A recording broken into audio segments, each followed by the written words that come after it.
This is Christy, and we have merchandise. Go to howtolovelitpodcast.com and check out amazing t-shirts, mugs, stickers. If you love great quotes, we have some of our favorites. If you love silliness, check out our mascot, Brain Man. Go to howtolovelitpodcast.com, click on the shop button, and find something for that person who needs to be reminded that we are fashioned creatures but half made up. Mary Shelley said that.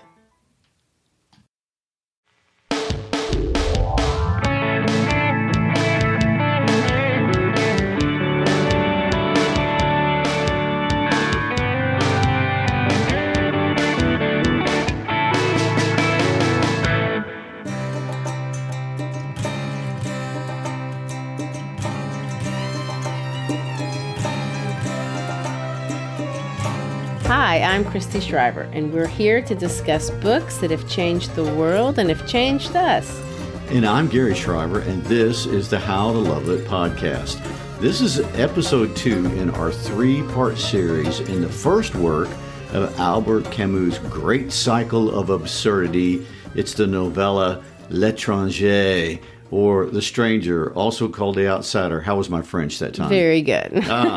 Well, last week we began discussing Camus' life and his homeland, Algeria, and the events, both political and personal, that made him, in many ways, his own outsider.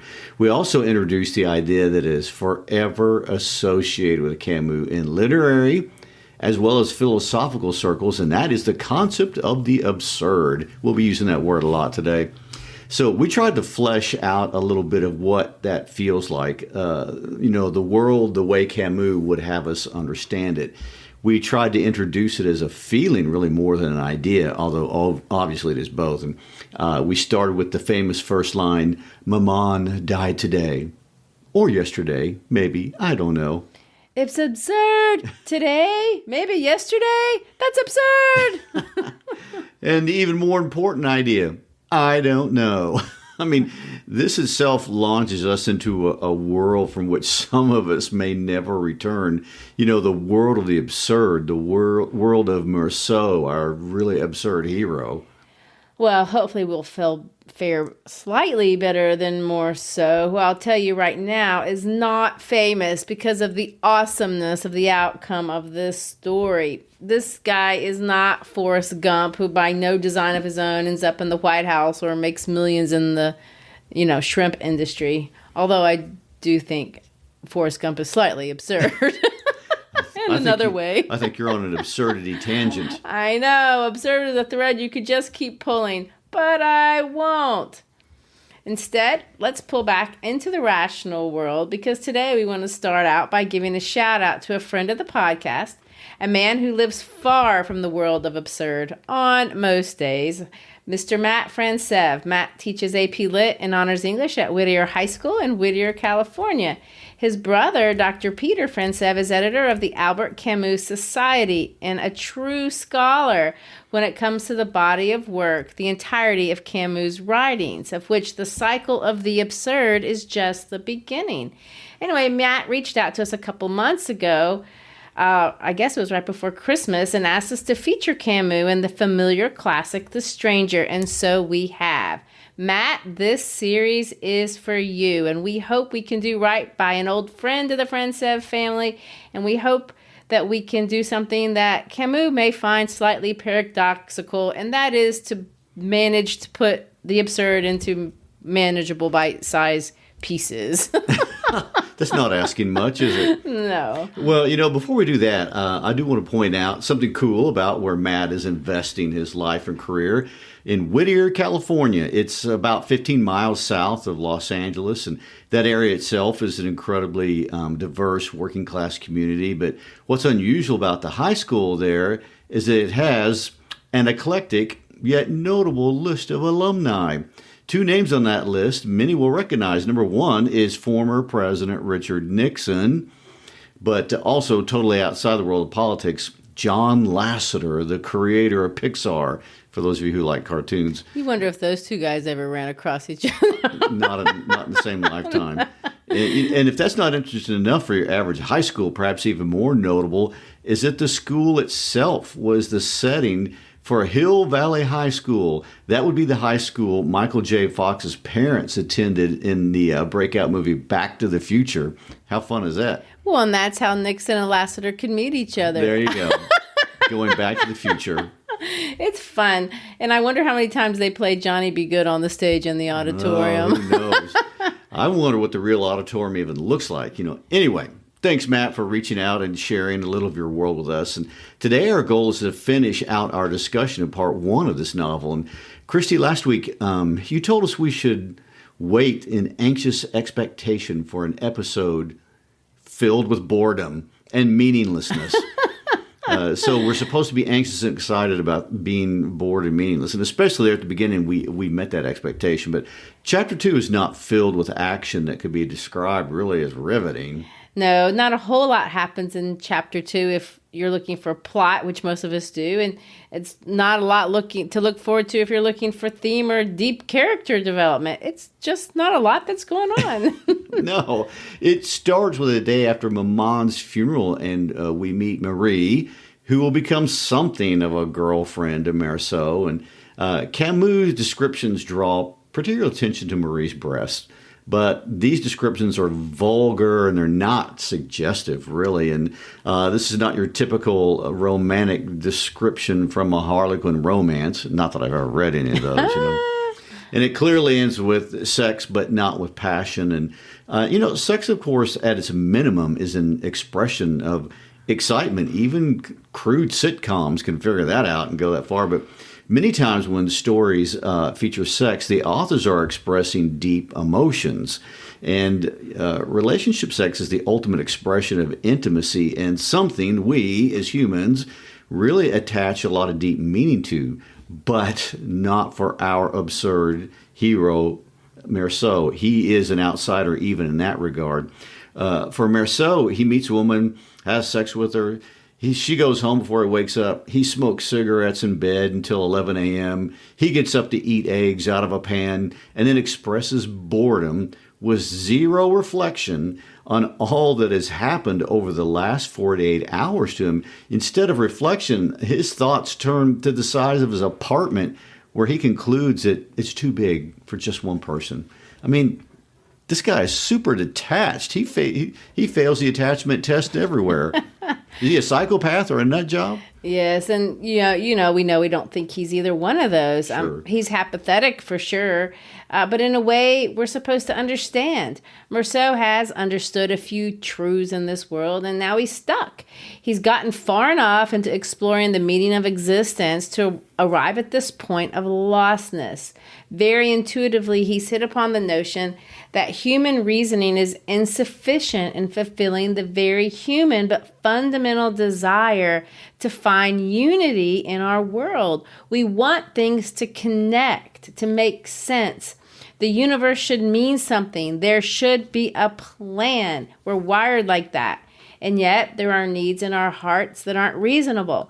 Logic, the things we know for sure about the world, these don't match up, and there's things that are just not enough to satisfy us. Meursault keeps voicing this with this refrain: it doesn't matter.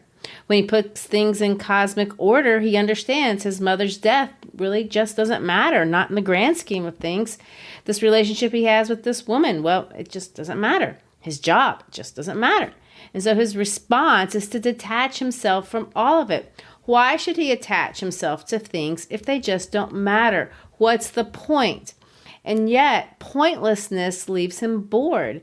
It's also leaving him inert. He doesn't go anywhere. He doesn't make decisions. Why should he? Nothing matters. Camus writes, I said the world is absurd, but I was too hasty. This world in itself is not reasonable, and that is all that can be said. But what is absurd is the confrontation of this irrational world and the wild longing for clarity whose call echoes in the human heart. The absurd depends as much on man as it does on the world. Well, in other words, what he's trying to say, it's not that nothing matters is That's not the problem. The fact that we keep looking for things to matter, and that's where craziness happens. Whoa, so uplifting. In the preface of the English edition, Camus describes Meursault, and really he's not describing him as much as he's defending him. So I want to take a minute to read what Camus has told us about his protagonist that he created here. He says, "The hero of the book is condemned because he doesn't play the game. In this sense, he is a stranger to the society in which he lives. He drifts in the margin, in the suburb of private, solitary, sensual life. This is why some readers are tempted to consider him as a waif. You will have a more precise idea of his character, or one at all events in closer conformity with the intentions of the author, if you ask yourself in what way Meursault doesn't play the game. The answer is simple. He refuses to lie. Lying is not only saying what is not true, and as far as the human heart is concerned, saying more than one feels. This is what we all do every day to simplify life. Meursault, despite appearances, does not wish to simplify life. He says what is true. He refuses to disguise his feelings, and immediately society feels threatened." There's more, and we don't have time to read it all, but, Camus goes on to say that Meursault is a man who, and again I quote, is poor and naked, in love with the sun, which leaves him no shadows, and far from it being true that he lacks all sensibility, a deep, tenacious passion animates him, a passion for the absolute and for truth. And it is still negative truth, that truth of being and feeling, but one without which no victory over oneself and over the world will ever be possible. Again, and this is still recapping the general idea of last week, Meursault refuses to do what Camus calls philosophical suicide in his companion piece, The Myth of Sisyphus. He won't buy into an easy answer that will keep him from facing reality, to simplify things, as Camus said. Meursault wants to really see his life with clarity. That's what Camus is calling honesty. It's not because he doesn't lie, and he will lie. He lies for Raymond, and we'll see that, and I find it despicable. But he won't lie to Marie about loving her, or to the nursing home people about wanting to see his mother. Camus says this, and I know we're quoting Camus' other writings a lot, but I think they kind of help inform his story. He says this, "I understand then why the doctrines that explain everything to me also debilitate me at the same time.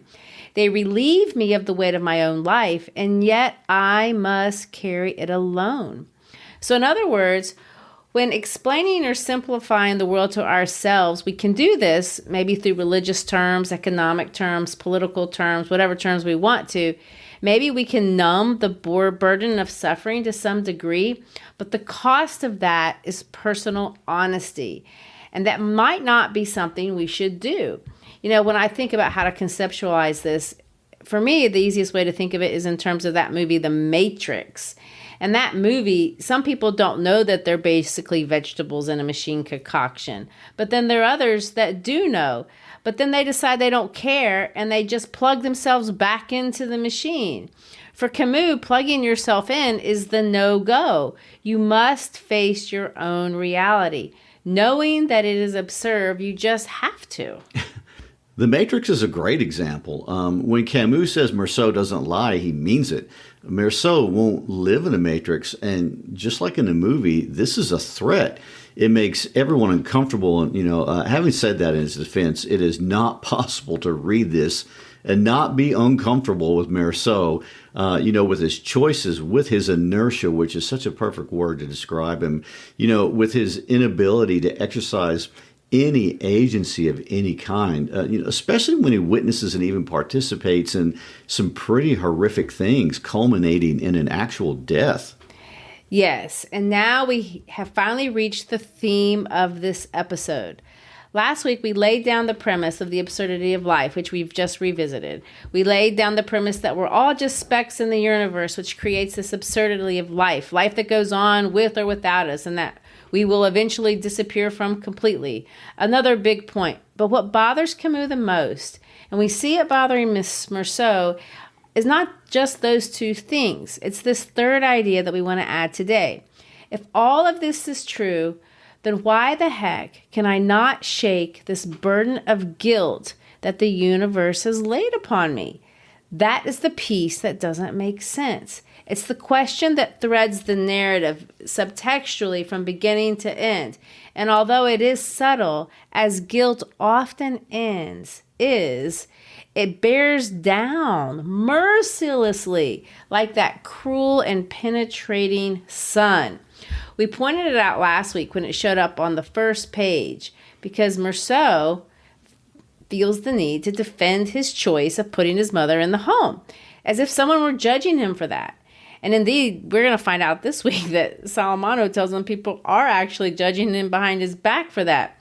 He feels judged for his decision not to see her dead body. He feels guilty for drinking coffee and smoking a cigarette with the caretaker. When his mother's friends come in, he actually says this, and I quote, "For a second, I had the ridiculous feeling that they were there to judge me." He doesn't know his mother's exact age. That's highlighted, something he feels guilty about. I point these things out because they all come back as reasons to judge him when he is actually in a literal trial. At the funeral procession with the sun glaring down, he's confronted with a woman who says this to him, and I'm going to quote again. "If you go slowly, you risk getting sunstroke. But if you go too fast, you work up a sweat and then catch a chill inside the church." To which Meursault thinks this thought, "She was right. There is no way out." One of those statements that's true on various levels, it's really kind of an epiphany in a way. Yes, and I think it's something like that. Now we're in chapter 2, and Meursault tells Marie that his mom has died. She looks at him as if to judge him, and he wants to again justify himself with the same line he told his boss, that it wasn't his fault, but he decides not to, because now he's acknowledged something a little deeper. There's been a progression here that we're going to follow through the story. He says this, "You always feel a little guilty." So what do you think that means? Of course, it's true, and it's extremely normal to feel guilt when someone dies, and especially when someone you love dies. And Meursault did love his mother. I think that's absolutely true. So in this case, you just can't help but feel responsible and guilty. Why do you say with such assurance that Meursault loved his mother? He claims that they were bored with each other, and lots of people later on are going to accuse him maybe even of the exact opposite. I say that because I'm a big believer in ignoring what people say and paying attention to what people actually do. So we can see from Meursault's behaviors that he did love his mother, and not just because he calls her Maman, but he provided for her. The reason he sent her to the home was because he didn't want her sitting in that house by herself. His concern was that she was bored, and he wanted what was best. And, he's clearly a man with a modest income, and yet he is her sole provider, and he provides faithfully, and there's no expression of resentment in him towards her. And he seems happy to do it. And his guilt originates in love. And I think we're going to see that there is evidence he loves Marie, too, to some degree. But Meursault's problem is not that he can't feel.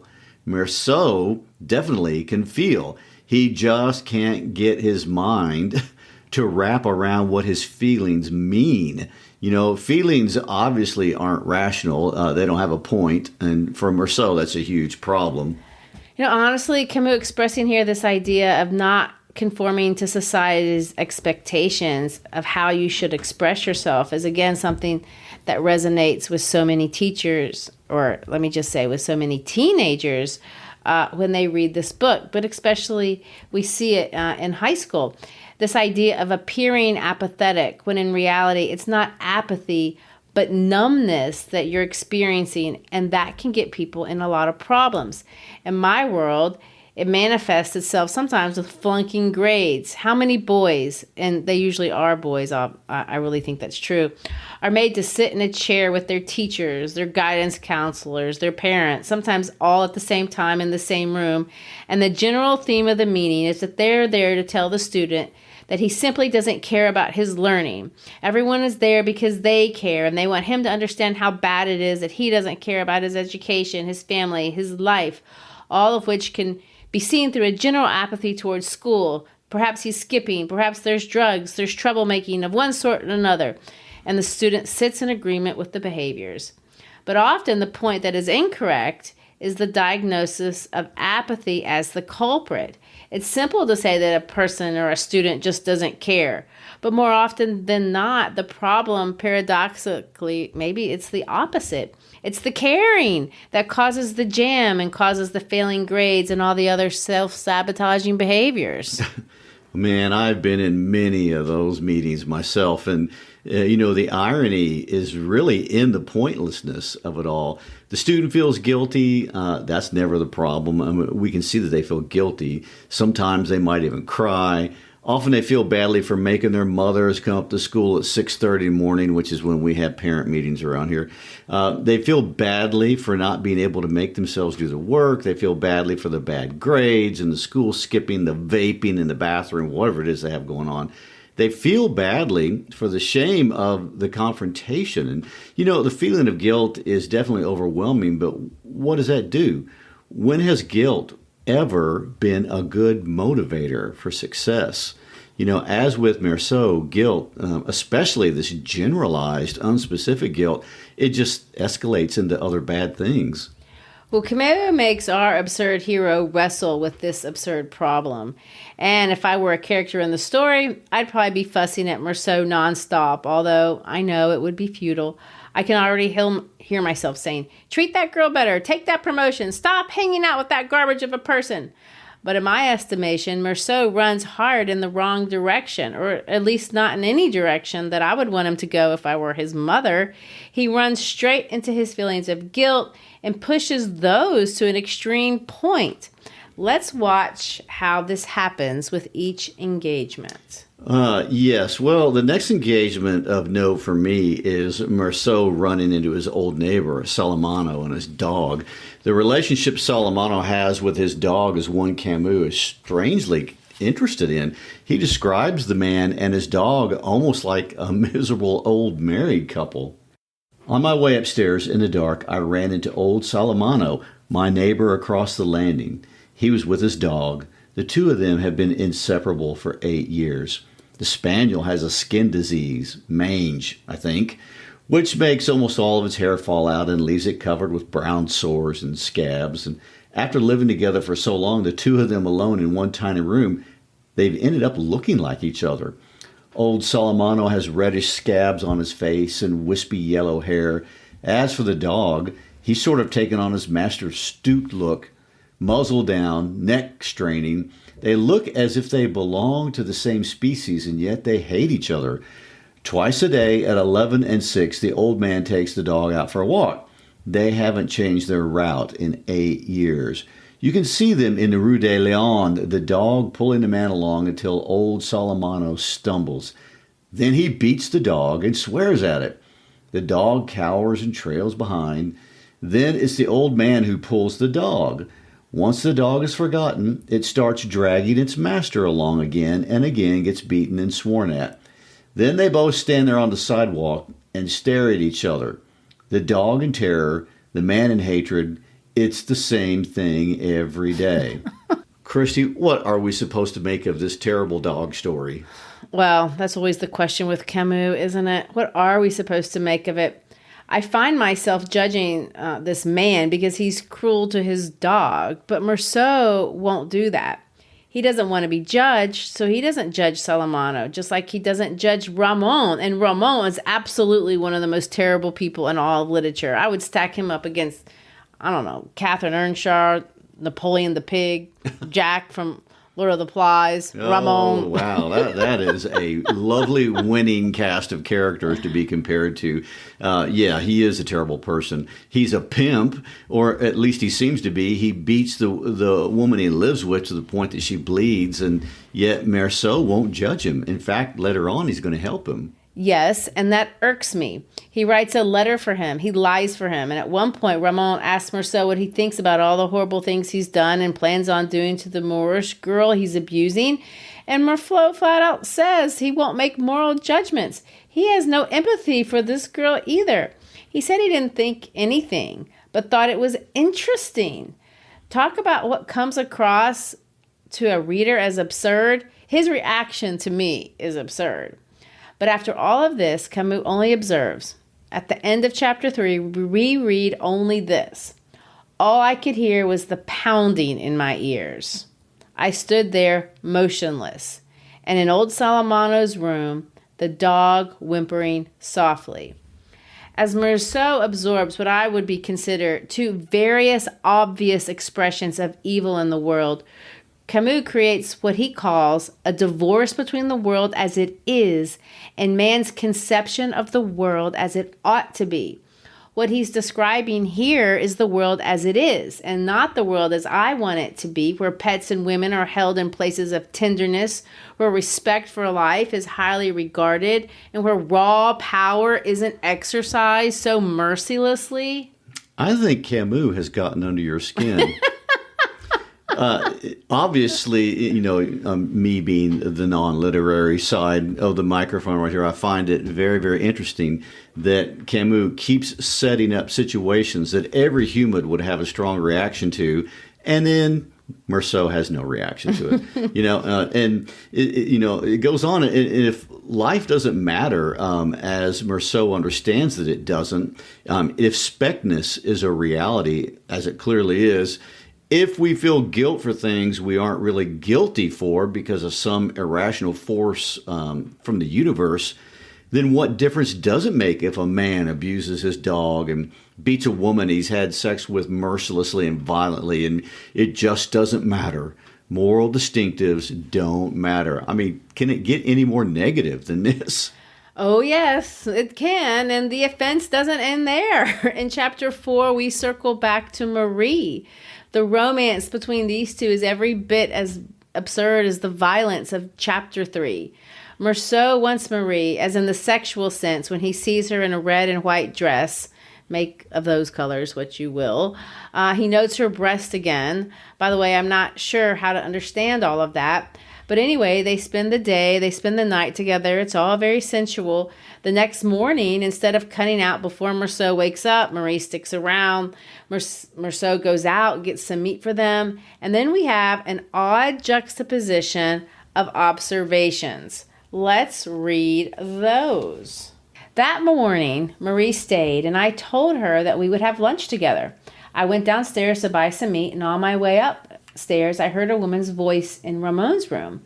A little later, old Salamano growled at his dog, and we heard the sound of footsteps and claws on the wooden stairs, and then lousy, stinking bastard, and they went down into the street.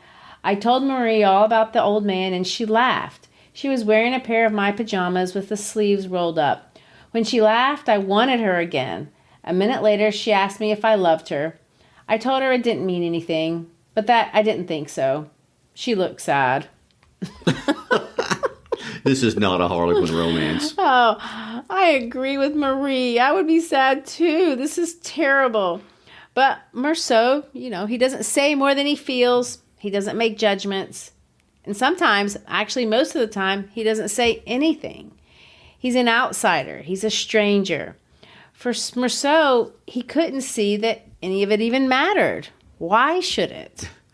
I think he believes that's the rational thing to believe, but I think there is something about this absurdity that refuses to let him find peace. In chapter 6, his boss basically offers him a big promotion.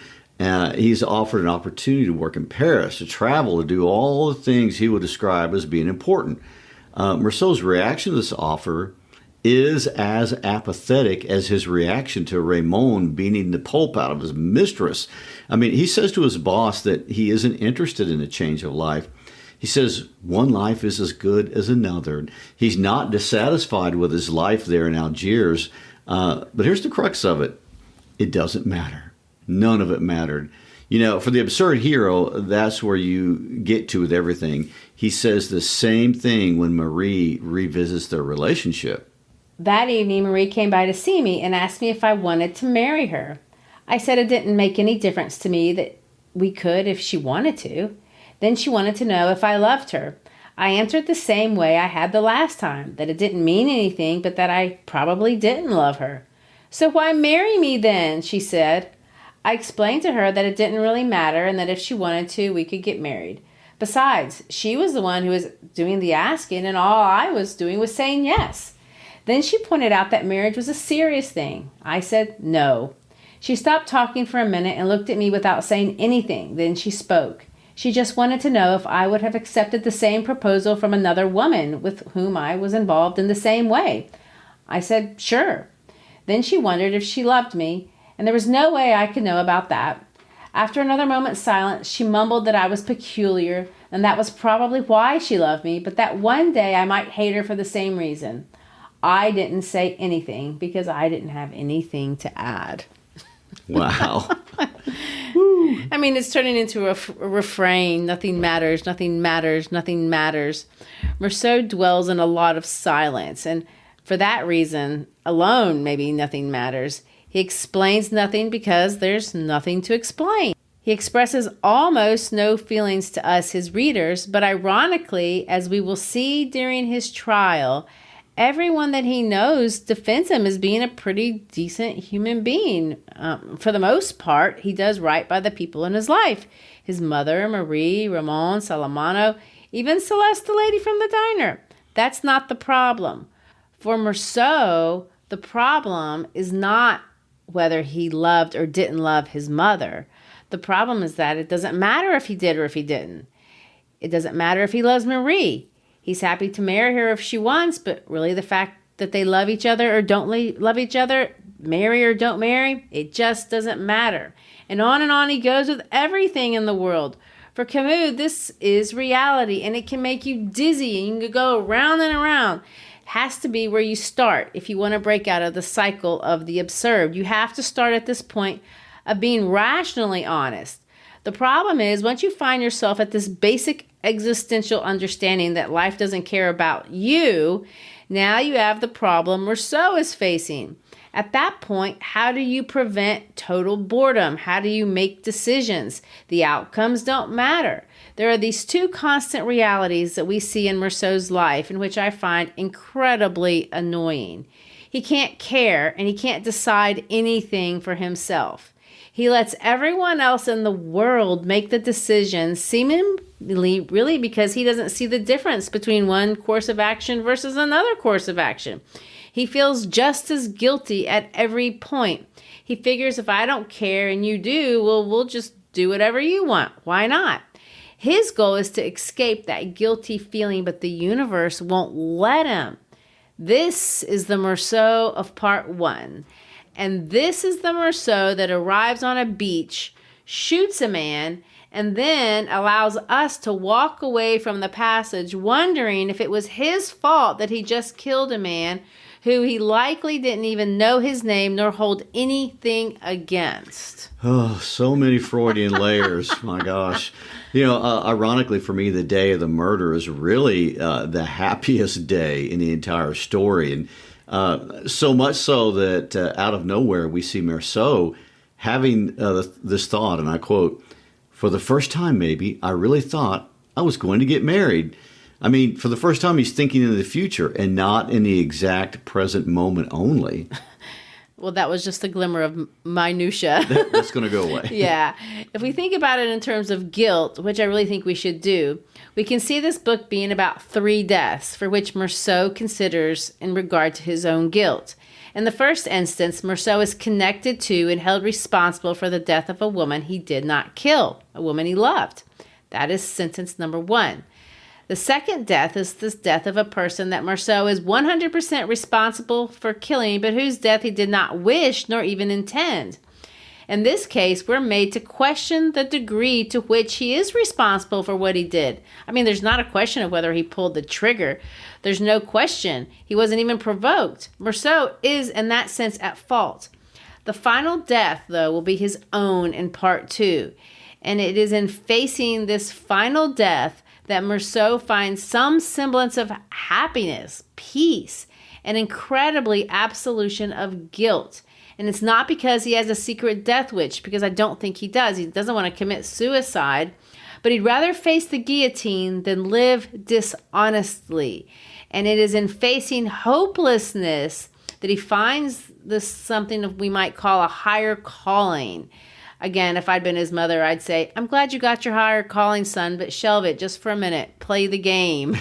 Because honestly, it seems obvious that he had just played the game even a little bit. He could have gotten out of the string of events that eventually did lead him to the guillotine. For sure. And as we know from history, in the context of colonialism, the murder of an Arab by a Frenchman would not have been considered a serious crime. Again, if you read Things Fall Apart with Us, we saw that play out in that book as well. And in most cases, something like this, with just a little cooperation from the defendant, it would have been handled to ensure a minimum penalty. But Camus won't let Meursault play the game. I mean, he seems to want us to look at the culpability of this crime in a strange way. And, we are not meant to feel sympathy for the victim and his family, that is for sure. They don't even play into our understanding of events at all. And we're interested in only the forces at play in Meursault. And so this is not a story about a man versus man conflict. We're dealing with forces that are greater than just a man. So why do we have a baseless and senseless murder? Yeah, this is where I feel like I'm wading into those philosophical weeds from which we can get into a lot of trouble with, scholars who have different answers to that question. I mean, Camus, with his descriptive style, leaves so much that's ambiguous. He plays around with symbols and forces us to draw some very personal conclusions. There's room to argue, but I will have to go at it and at this murder scene because we just have to. But here it is. We are at the arrival at the fullness of absurdity. Oh, finally. Nothing is more absurd than death. In fact, that is what defines absurdity. We yearn for life, but we eventually will face death. So let's look at this one from the perspective of the murderer. The name Meursault. It's interesting in how it breaks down if we're going to translate it into English. It literally could be translated two different ways. You could translate mer to mean sea and so to mean salt. So the name could mean sea salt. Or it could mean mer as in the present tense of I die, and salt as salting, as in you leap. So that name could be translated die leap. Let me throw that at you. That's their absurd hero, Meursault, a man who is taking a leap toward the ultimate absurdity itself, death. Okay, so let's say he is. But why do that? One thing you can say about Meursault is that he's really not an unhappy person. He's not dissatisfied. He's not greedy. He actually expresses a great deal of satisfaction and even happiness. True. All that is true. But think of the first sentence of the myth of Sisyphus. What does Camus think is the only question really worth asking? Should I commit suicide? Meursault is all of those things, but at the same time, he can't escape guilt, boredom, inertia. That's the trifecta. He probably could handle a lot of suffering. People do, but they have a hard time handling guilt, boredom, and inertia. If we want to put it in terms, a Christian might understand it by calling it original sin. I am guilty because of my nature, not because of my behavior. This is irrational, and for Meursault, it's the impasse. He wants out of that conundrum. It makes him extremely uncomfortable. The scenes on the beach are full of sun and are incredibly uncomfortable from the moment Maman pulls out the gun. The sun stops the world. There's the sea, the sand, the sun, the silence. There's intense heat. It's worth reading. It occurred to me that all I had to do was turn around and that would be the end of it. But the whole beach, throbbing in the sun, was pressing on my back. I took a few steps toward the spring. The Arab didn't move. Besides, he was still pretty far away. Maybe it was the shadows on his face, but it looked like he was laughing. I waited. The sun was starting to burn my cheeks, and I could feel drops of sweat gathering in my eyebrows. The sun was the same as it had been the day I buried Maman, and like them, my forehead especially was hurting me, all the veins in it throbbing under the skin. It was this burning which I couldn't stand anymore that made me move forward. I knew that it was stupid, but I wouldn't get the sun off me by stepping forward. But I took a step, one step forward, and this time, without getting up, the Arab drew his knife and held it up to me in the sun. The light shot off the steel, and it was like a long, flashing blade cutting at my forehead. At the same instant, the sweat in my eyebrows dripped down over my eyelids all at once and covered them with a warm, thick film. My eyes were blinded behind the curtain of tears and salt. All I could feel were the symbols of sunlight crashing on my forehead and indistinctly the dazzling spear flying up from the knife in front of me. The scorching blade slashed at my eyelashes and stabbed at my stinging eyes. That's when everything began to reel. The sea carried up a thick, fiery breath. It seemed to me as if the sky split open from one end to the other to rain down fire. My whole being tensed, and I squeezed my hand around the revolver. The trigger gave. I felt the smooth underside of the butt, and there, in that noise, sharp and deafening at the same time, is where it all started. I shook off the sweat and sun. I knew that I had shattered the harmony of the day, the exceptional silence of a beach where I'd been happy. Then I fired 4 more times at the motionless body where the bullets lodged without leaving a trace. And it was like knocking 4 quick times on the door of unhappiness. So, the sun made him do it? I mean, what does that mean? And isn't that the million-dollar question? Camus makes Meursault innocent here. He doesn't hold him responsible. The son's responsible. And yet he's not innocent, obviously. He's guilty by choice. He shoots the Arab once, then he pauses and he shoots him 4 more times. Camus carefully creates a separation between the arguably involuntary shot and then the 4 that were absolutely on purpose. Meursault actually stopped after the first shot and then starts up again. This is about assuming guilt. Meursault wants something with this. He wants to be guilty, to understand himself as being guilty. Where before nothing meant anything, as he said over and over again, he has now committed a specific offense for which there is a concrete association with guilt. Meursault had not wanted to look at his mother's dead body. He didn't understand why he felt that generalized guilt. But here, Meursault understands. He looks, to use his words, he knows he broke the equilibrium of the day. He has come to feel responsible. Responsible for the first time. And I know I'm getting ahead, but my mind goes here to Camus' later writing. In The Rebel, he says, conscience comes to light with revolt. This feels like revolt against the universe and maybe even against God, if you will. Oh, definitely it is. And it is rebellion and it is revolt. And these, of course, are the themes for episode 3 as we try to break down part 2 of the book, which is the optimistic side. Oh, if you really? Can Okay. find one. At the end of part 1, Meursault will not say anything. He reacts in silence. Shooting the Arab 4 more times was like, and let's quote this, knocking 4 quick times on the door of unhappiness. Well, I guess he's not happy about killing an Arab. I mean, there was no vengeance, there was no thrill or bloodthirst, just the door of unhappiness on a day that had actually been pretty happy. Yeah, I think so. Some say we will always have to wade through unhappiness to get to consciousness and to peace on the other side. I think, Camus kind of leans in that direction.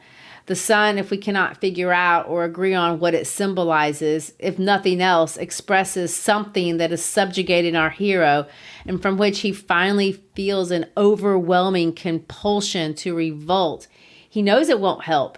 He knows he can't escape the sun, but this metaphysical need to fight back, that's the sentiment. And so we see for the first time our apathetic character that can never do anything on his own accord.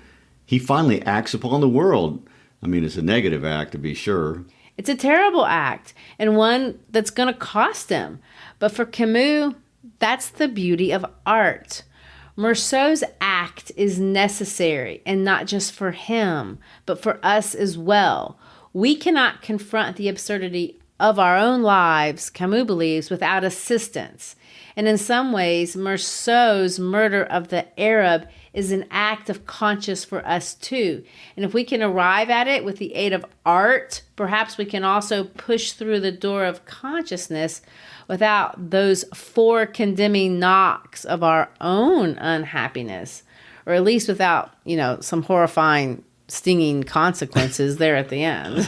Wow, Christy, that is really living vicariously. I think I just heard you say, if we feel the need to murder the universe, read this book and let Camus do it for us to avoid all the messy cleanup, like an Agatha Christie-style detective story. Yeah, I think it's something like that exactly. Oh, so encouraging and uplifting. And I say that with as much sarcasm as I can muster. Oh, and yet not. But you're promising me redemption in the next section. Well, there you go. Next week, we will walk with Meursault through the long and claustrophobic trial scene and watch his world play out in yet another set of strange metaphysical contradictions. The absurd conclusion to the absurd. Always with the absurd, more absurdity. So thanks for listening and being with us today during our deep dive of Camus and absurdity. We ask that you follow us on all of our social media outlets. We also like to encourage you to go to howtoloveitpodcast.com. Check out the new merchandise. We have hoodies and shirts and coffee mugs and all kind of fun things that we think you need to give as gifts to your good friends. Anyway, thanks again for being with us. Peace out.